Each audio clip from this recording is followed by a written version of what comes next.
Hello everyone, I'm JG and welcome back to Music Forever, where today I'm going to be reviewing the newest album from Swans, Leaving Meaning. This is a record that I was looking forward to quite a bit because not only am I a fan of Swans just generally speaking, but also because with some of the teaser tracks for this thing,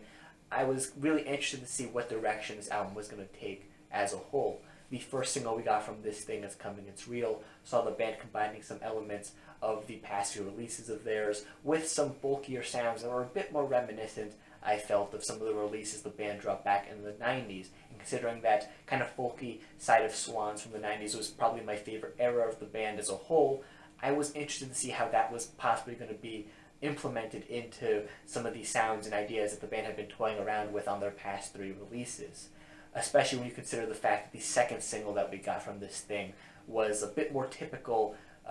sonically compared to those last three albums that the band dropped. I was really excited to see how the band was going to meld these sounds together on this record, and I was pretty hyped for this thing, but overall, after giving this thing a good few listens now and a lot of time to think about it, I'm a little disappointed with how this turned out. This isn't a terrible album necessarily or anything. In fact, overall it's quite mediocre, but the way it goes about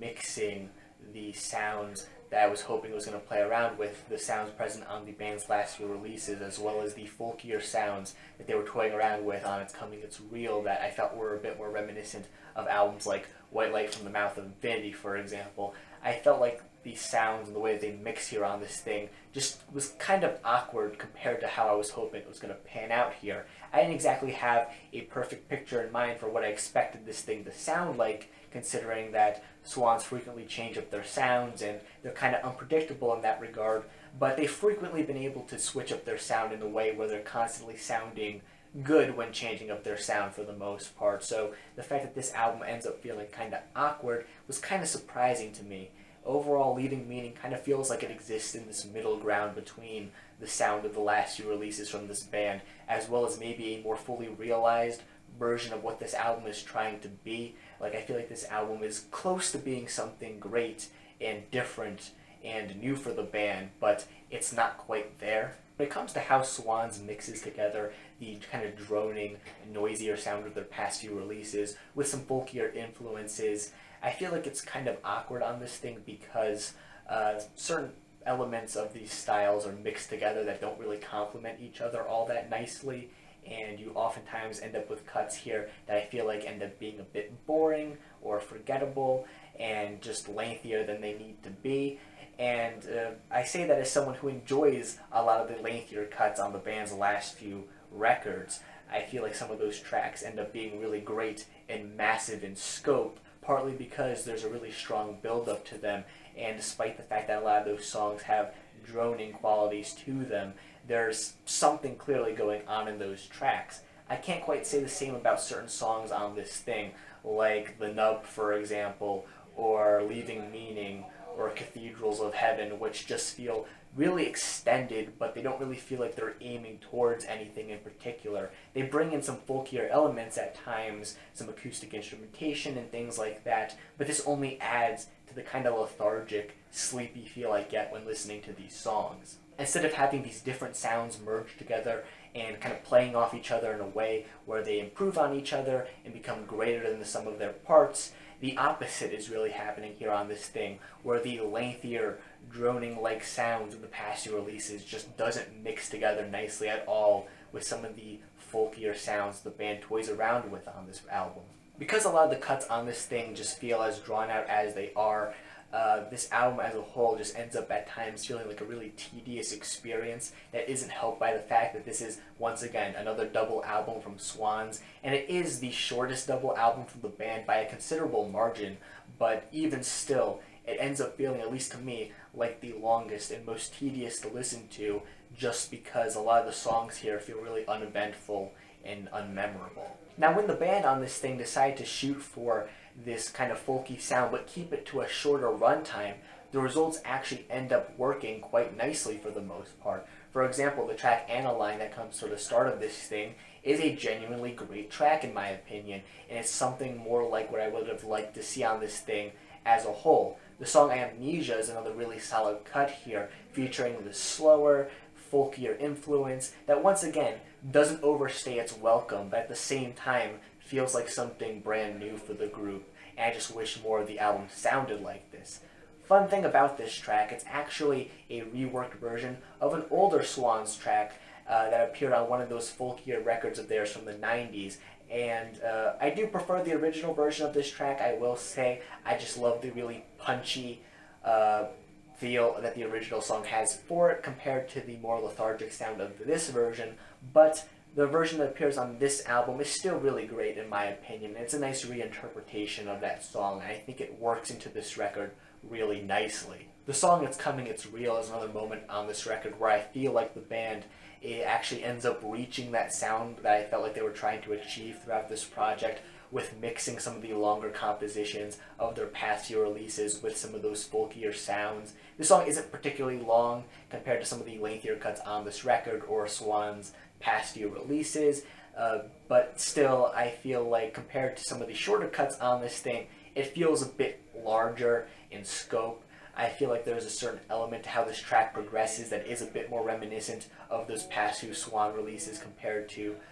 say, some of those 90s records. And I think the way that this track moves about and it progresses is actually quite nice. I actually feel like there's a bit of a build-up here in this song that's just lacking from some of the other cuts on this thing. And once again, the way that they work in some of the acoustic instrumentation into this track just sounds really beautiful. I wish more songs on this record sounded like this track. In contrast to these songs, however, you also have some cuts on this record that sonically feel really out of place at times. Either that, or maybe they're this kind of weird one-off experiment that just feels sort of strange in the context of this record as a whole. The song The Hanging Man is a track that I think is pretty decent overall. However, I can't help but feel like it sounds way too reminiscent of the band's last few releases and not enough like what this album is trying to sound like for it to really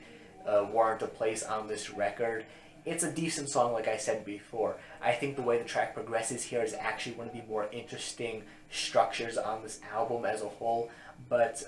the complete lack of any of those more acoustic elements on this track just leads to this thing feeling like a lesser version of something that I got on one of the 3 records this band dropped earlier this decade. Again, not a bad song, just not a track that I find to be particularly memorable, I guess, overall in the Swans discography. The closing track to the first half of this record starts off kind of bland in my opinion. It feels like yet another moment on this record that feels way too drawn out for its own good. But the second half of this track actually switches up into something that I think is a bit more lively and energetic and memorable. I just wish that the second half of this track maybe was all there was to this song. Either that or that the first half of this thing maybe reflected the second half a bit more or was just different and more interesting in some other way. The song Some New Things is easily my least favorite track on the entire record. I don't know, something about this song just rubs me the wrong way. Maybe it's the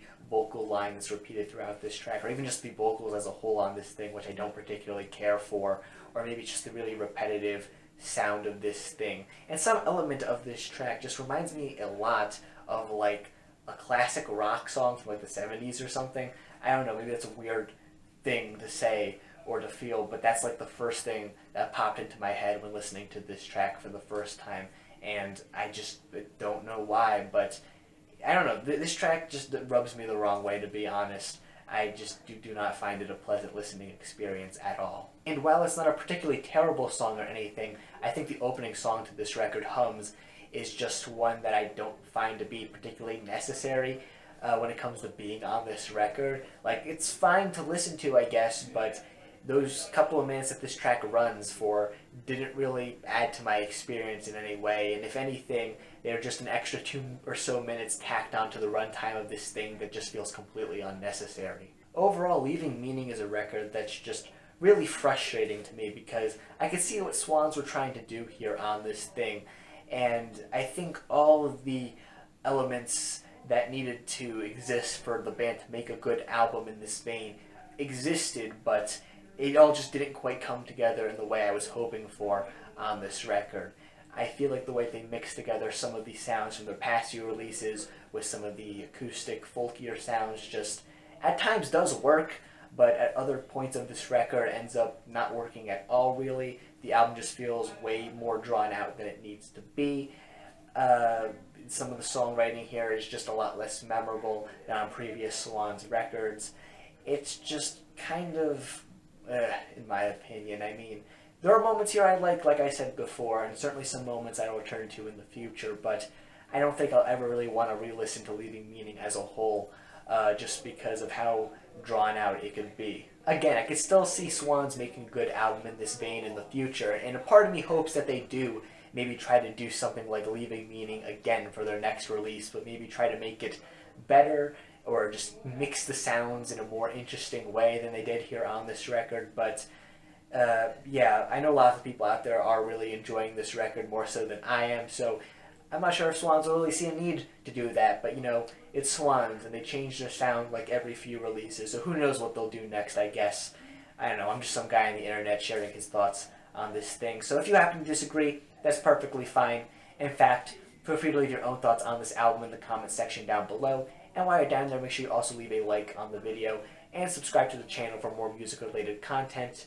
Thank you guys for watching once again, and stay golden.